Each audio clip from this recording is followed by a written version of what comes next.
guys, hey Sunny chu anh khel don hai futsal Bethesda futsal ground na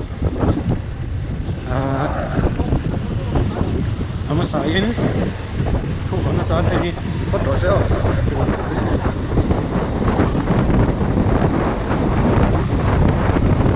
là hiện futsal ground ka pan me ka Bethesda futsal ground nai te ya zir bani ngai ngay khel để đó là các cái tay hơi khát chúng ta cần khel quên tuổi thế để các khel chỉ là tuổi này chú các khel quên tuổi thế thì cái tiềm vàng thế anh ấy là cái túi về xem mà cái túi bao cả nhìn phố nó mà kia mấy challenger thì mấy cháu tôi thấy sao khi nhìn thấy phố anh ấy mà lại ở bên phố nó cho cái GP là bên bán của thế nó có cho cái GP ở bên bán thì cái có cái mà đi là mà ý cái GP ở bên cái thứ để bắt cho bên bên bán cái này nó mà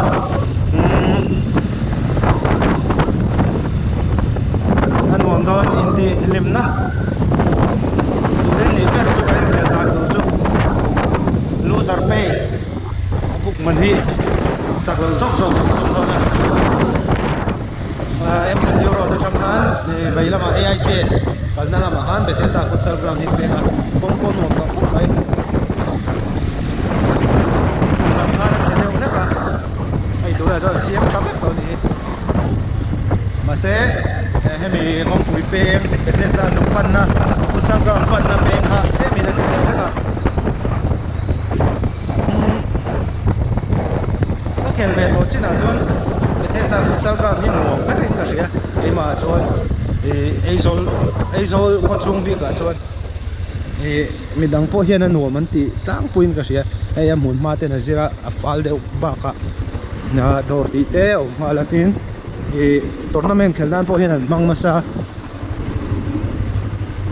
chút na tour share le lam mà hiện nào boka tin bathroom tí té tra toilet tí về là tra boka anu Bethesda futsal ground di chukai ma bi ka chuan ka mu chin a chung elevator na chin a chuan nom ka thei per nam hun pakhat ani khu ta tan tang dai ro ku sim to lam ani nom khu ta dor bula han da dai me tu tai hi ni peng chu hai han nuam na tu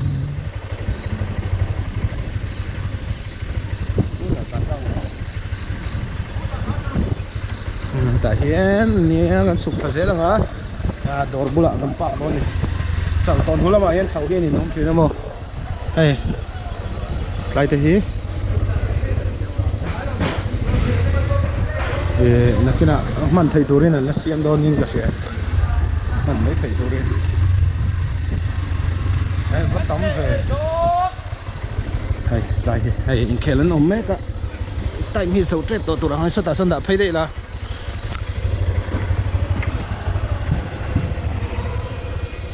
bike nó ở trong cái silver hay kiểu tầm khúc đấy. Căn hệ đôn, căn team, tour, căn defense, anh lâu căn defense pon chưa lâu, căn outline, chú là tán truyền, này thấy Dora, Dora om ngal thap ăn luôn, này tour là chicken bốc mo, coffee thì thế hay chips thì thế om vét. Real trampon drinks tí té em cái màu vắt in bol na hi ko toilet ko thabo ka ko kan ma mi ko ni me chele mi pa lâu ni lâu nghe Bethesda hi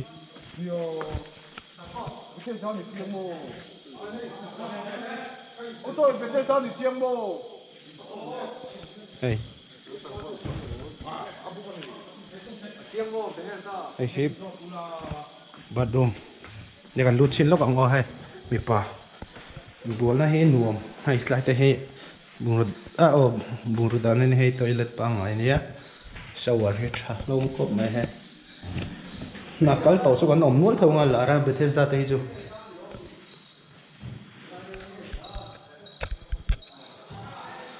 อ๋อให้แต่ให้นี่ให้หลายที่สุดนี่นะอมบอก Oh.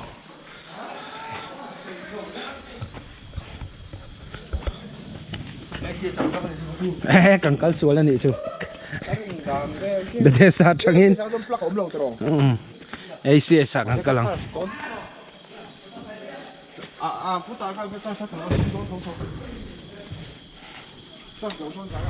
Lai Bethesda peng ania ACS futsal ground om na hi ana. Het lama hian tlan trangin peng lo khan. A pen na tur ka chu em setiu ro ta tanga pen na tur ka chu. Ai re ha ma se. Bethesda lama tanga peng lo ha ko ni lama. Ko cha cha ha. Ka lama he. Ma football playground chin ania ACS. Football playground chin khania. Achan về trên số futsal ground nên là xem hay tại vì nè ăn uống hết lại bồi thâu à thì món ra là với khát tiếng kể đó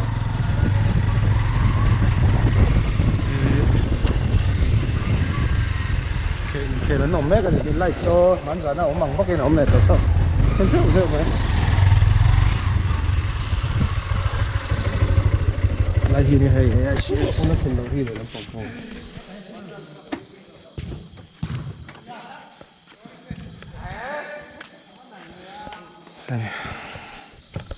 tụi nó hiện khel mẹ cái này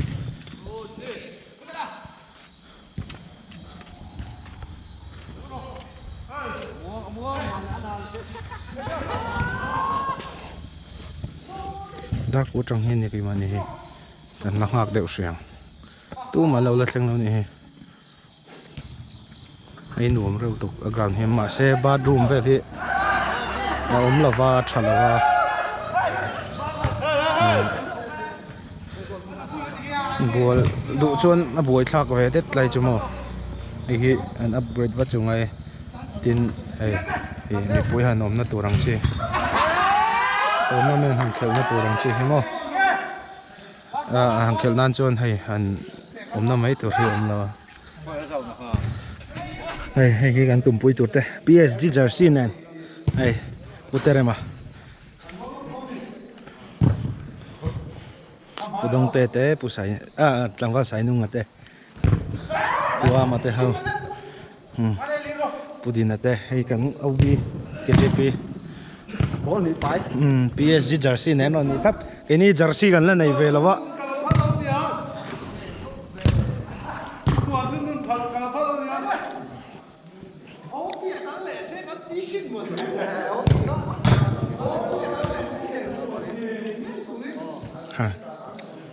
hết làm hi gần pol em mi jersey này hi pathum pali kan oma anh là fit cup này hay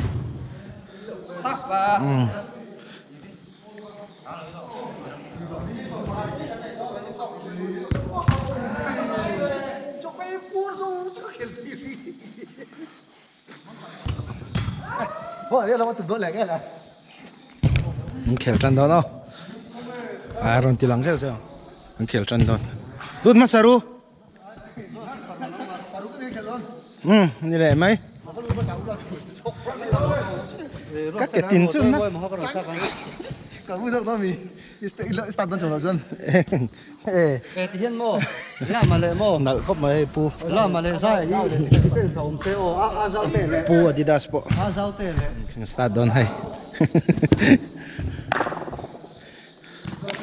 lẹ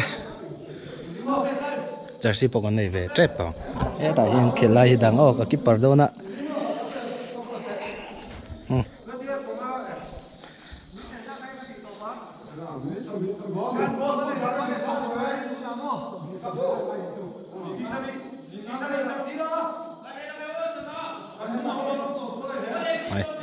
trận đấu này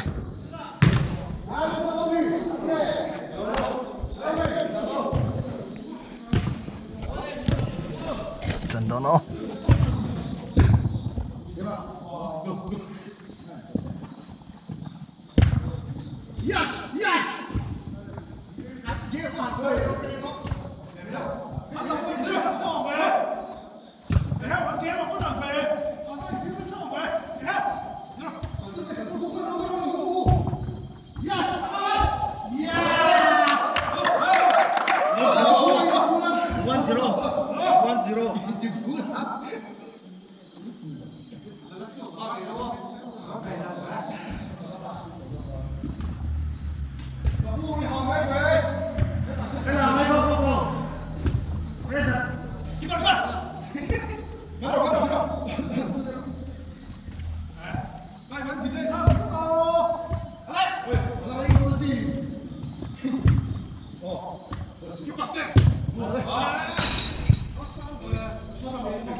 tụi nó hiến chu anh in mà còn xuôi ạ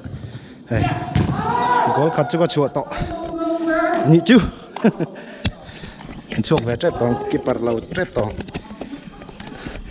liền ô em liền ô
tụi nó hiến trù anh nhỉ hiến chào tao sắp bạc hạt chứ cái này ạ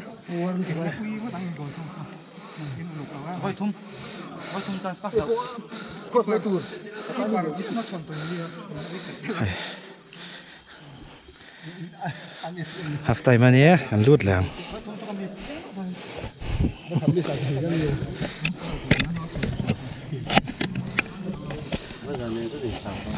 kalau chuộc về lúc tapi kalau tolok kalau kiper lah kalau kiper ngam lawa tar bid bun lawan kasi facial tar bid pet yang tiga saus ya boleh ya bila tu kasi nas pui mak kasi lu tu ka tar bid bun ke bun box ya mau mana soal mau masih aku yang tu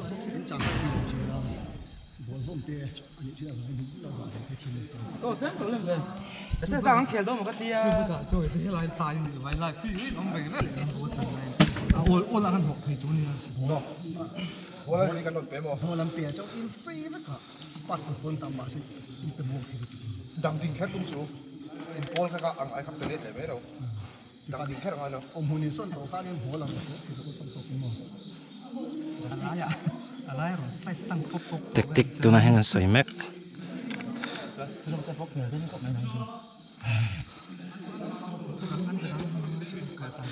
ago alut full đâu mà là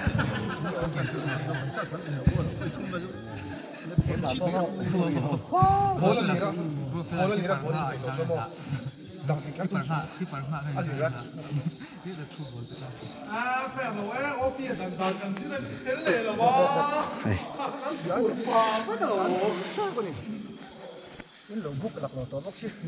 tới đó khác để về có mấy căn bản lồng lông được chúng nó là có thấy cái còn con cả lớp thì về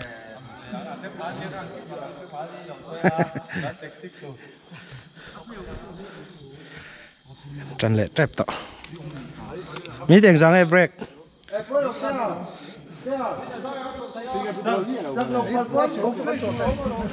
he chu hin tu na hang enjoy ai kan nu mi ten ang khele to dar som chu som pakha thawi cái chặt chân đó nè hi chào lắm mong cái chứ có chào về lâu Sao lâu, cái bộ. Sao lâu không? chào em cái bộ cái khen cầu này đó nè Cái gì nào cũng cái buồn mày đó. tụi cái pedes đó cái khéo đó rồi thì cả anh rút ngắm về lâu à ê bây giờ thầu không ai đâu giờ rút cái mấy đâu hay mà không ê cái số số số chào em你mấy đâu thắn chập bùng mấy hay có đông tên là này ít tiêu lắm mày vô rin đẹp rồi hello pon một nọ tuồng la hey chú Alvarez nè ôm về thấu Alvarez nè tiếng là Chelsea phần sân em không sáng đi là khăn mình là cột thế goal rằng cái khu goal khát chú kỳ lai cặp cà vi khát làm gì đó goal cặp pet goal lâu quá thì mấy pet goal lâu vì nó mà lâu vì sập cần thêm mà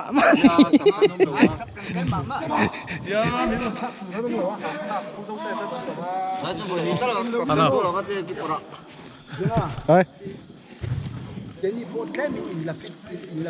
À, cái khel tao ni company thâu ka arau kan ti lai po khan mo. Ka tin kar kha da voi ni de kan khela fit ve mai.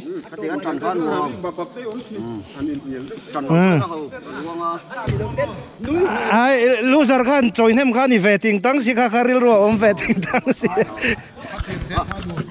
Nia nuam jok. Hey. Anh lo ơi là giá theo thổ lấy là extra khác con lệ xe vay lo hay lệ lắm giá rục sáng cả giờ thì tôi hay cần truyền đồn cái hình cái dấu á và hiện xong hết chân về rồi to hết tại hiện buồn nào mình tiếp bắt rồi mình lột phay chứ nào thêm nghe thêm nào vâng, những em nè, xuất lấy thôi. Có sẵn tiền gần nè. Mình xin in lần tung tốt à. Hít đâu rồi hít thôi.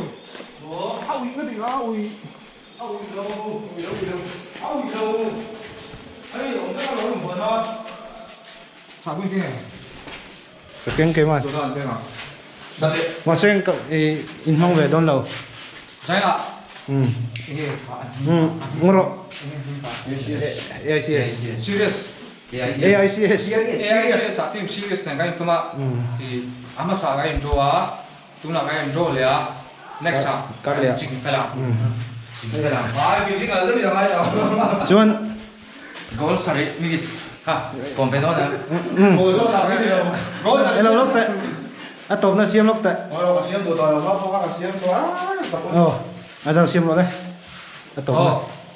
Saya hian in khel zoa helai muna kai bol dona so man sonin helai hi AICS muna ni ga i pocket so mi dang in khel du kon a pan zala ma klo ba i lo bu be chok goni so vai mang chau le